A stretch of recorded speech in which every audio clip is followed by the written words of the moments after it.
On va parler de 7 comportements, 7 attitudes qui peuvent abîmer une relation amoureuse. 7 attitudes qui prouvent qu'on est toxique. Hein? Donc, on va parler premièrement du fait d'idéaliser le partenaire. Quand on entend ça comme ça, on a l'impression que mais il n'y a rien de mauvais si c'est l'homme idéal pour moi. Voilà. Mais ici, dans le idéalisé, là, ici, on parle de quand tu vois la personne comme parfaite. Et donc, quand tu vois la personne comme parfaite, lorsque la personne fait une petite chose, tu dramatises ça, tu grossis ça. Parce que pour toi, c'est impensable que ça puisse venir de lui. Mais si tu prends la personne comme une personne, un être normal, comme une personne normale, un homme ou une femme normale, quand la personne fait une bêtise, tu arrives à, je veux dire, dédramatiser ou euh, contextualiser la chose, quoi. Ça passe plus facilement que lorsque tu mets la personne sur un piédestal, voilà. Mettre une personne sur un piédestal, même, c'est déjà te créer une source de frustration parce que personne ne peut rester sur ce piédestal. Nous faisons tous des erreurs. Donc, quand tu mets la personne sur un piédestal et que la personne glisse pour tomber, voilà, ça casse tout dans ton cœur, ça te déçoit et puis bon, voilà, c'est difficile. Ensuite, je veux parler de la jalousie et de l'insécurité. Alors là, ça c'est fouiller dans le téléphone. Tu étais où? Tu appelles quoi? Pourquoi tu ne m'as pas appelé? Et puis, il faut travailler sur toi si tu manques de sécurité parce que sinon tu vas empoisonner le couple. Tu vas pas faire Colombo derrière la personne.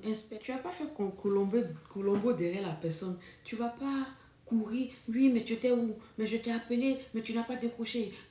Écoute, quand tu rentres dans une relation avec quelqu'un, tu travailles à construire la confiance. Vous travaillez en fait à construire une certaine confiance pour que vous n'ayez, faut pas, pour ne pas avoir à épier les gestes de l'autre. Hey, à la fin, c'est chiant. Franchement, c'est chiant. Et non, quand tu demandes à la personne était où, la personne te dit j'étais ici, tu ne crois pas. Parce qu'en fait, tu es en train de projeter tes insécurités sur la personne. Tu es en train de projeter tes insécurités. Ah, est-ce que vraiment c'est qu'il était? Est-ce que c'est vrai? Est-ce que où il était? Est-ce que où il est parti? Ses amis lui ont pas donné? Écoute, tu as confiance en ton mec ou bien tu n'as pas confiance en lui. Si tu n'as pas confiance en lui, c'est préférable de le laisser en paix parce que tu vas pourrir sa vie. Et même s'il est parti laver les assiettes, tu vas faire de ça, voilà, tu vas dramatiser la chose, faire comme si c'était la fin du monde. Ok, donc, on a parlé de idéaliser le partenaire, on a parlé de la jalousie, on a parlé de l'insécurité. Maintenant, on va parler du manque de communication. Ça tue la relation amoureuse. Il faut se parler. Il faut se parler pour se comprendre. Il faut se parler, il faut s'écouter. Il ne faut pas pendant que l'autre est en train de te parler, tu es en train de chercher ce que tu as dit en réponse pour contrecarrer. Non. Quand l'autre parle, tu gères tes émotions, tu écoutes pour pouvoir comprendre pourquoi la personne a mal, pourquoi la personne... C'est comme ça que vous pouvez avancer. Mais quand tu écoutes juste pour répondre, on va nulle part. La communication, il faut travailler à avoir une communication assertive. Ok? Ensuite, on va parler du fait de ne pas montrer de l'intérêt pour l'autre. Vous savez, quand on rentre dans un couple, là, quand tu dis tu aimes quelqu'un, c'est pas juste le fait de l'avoir à côté, c'est le fait de voir réussir la personne. Tu aimes une personne pour la voir avancer. Tu as à cœur les intérêts de la personne. Tu ne rentres pas dans une relation pour profiter de l'autre, pour avancer, et puis l'autre reste derrière, et puis ça ne te dérange pas.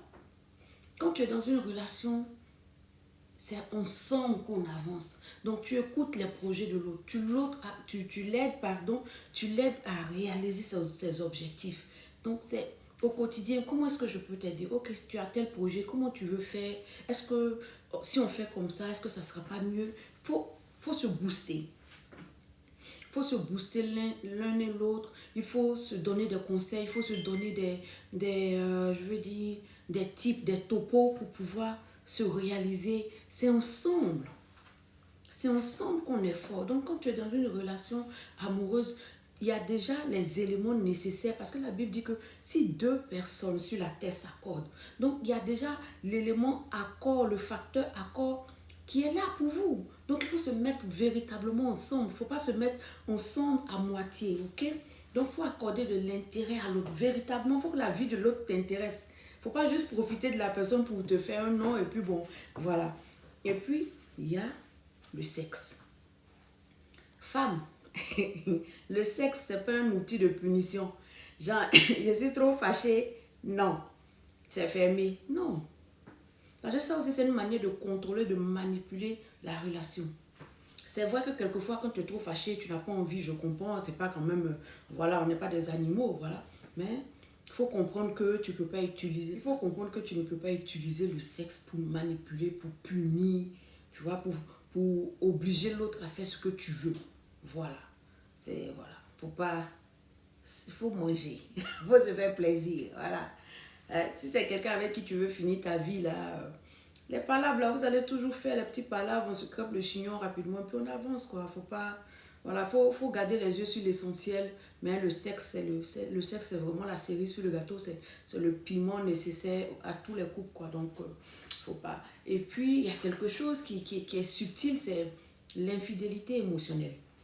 Ça paraît, hein, mais c'est vrai, en dehors de ton partenaire, tu peux avoir des amis à qui tu te confies, mais quelquefois, si tu ne portes pas d'intérêt à ton partenaire, si sa vie ne te tient pas à cœur véritablement, si vous ne faites pas véritablement un, il est possible pour toi que tu t'attaches émotionnellement à un autre homme. Tu vois, il est possible que tu t'attaches à un autre homme. Tu vas te dire, non, c'est juste un ami, mais il y a des feelings érotiques quand même, sérieux. C'est que s'il y a la possibilité, dans ta tête, oui, c'est possible. Quand c'est comme ça, c'est plus vraiment seulement un ami, tu vois. Donc, il y a cette possibilité-là de t'attacher émotionnellement à quelqu'un d'autre au niveau même où tu n'es pas attaché à ton homme. Et ça, c'est considéré comme de l'infidélité. Et ensuite, il faut avoir des priorités. Ok? Il faut avoir des priorités. Quelle est la priorité d'abord de chacun d'entre vous et comment est-ce que vos priorités aident le couple à aller de l'avant? Il faut avoir des priorités personnelles et ensuite il faut que vos priorités personnelles puissent faire avancer le couple.